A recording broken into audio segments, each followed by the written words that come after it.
Doctor anywhere நிர்வாகம் அதன் இணைய சேவையை மறுசீரமைப்பதால் அதன் ஊழியர்களை சுமார் 8% குறைத்துள்ளது. இந்த நிறுவனம் சிங்கப்பூரை தலைமையாக கொண்டு இயங்குகிறது. மலேசியா, இந்தோனேஷியா உட்பட 6 தென்கிழக்காசிய நாடுகளில் பணி நீக்கங்களை மேற்கொண்டுள்ளது.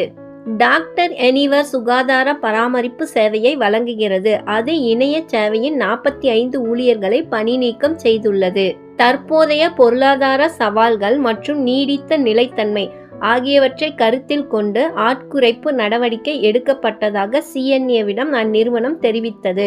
சிங்கப்பூரில் பணி நீக்கம் செய்யப்பட்ட வேலைகளில் 20%க்கு குறைவான வேலைகளை பாதிக்கப்பட்டுள்ளதாக அந்நிறுவனம் கூறியது. நோயாளிகளுக்கு சிறந்த சேவை வழங்குவதில் தொடர்ந்து கவனம் செலுத்த உள்ளதாக அந்நிறுவனம் தெரிவித்துள்ளது. இதுபோன்ற சிங்கப்பூர் பற்றிய தகவல்களை தெரிந்து கொள்ள SG தமிழன் இணையத்தை ஃபாலோ பண்ணுங்க. நன்றி.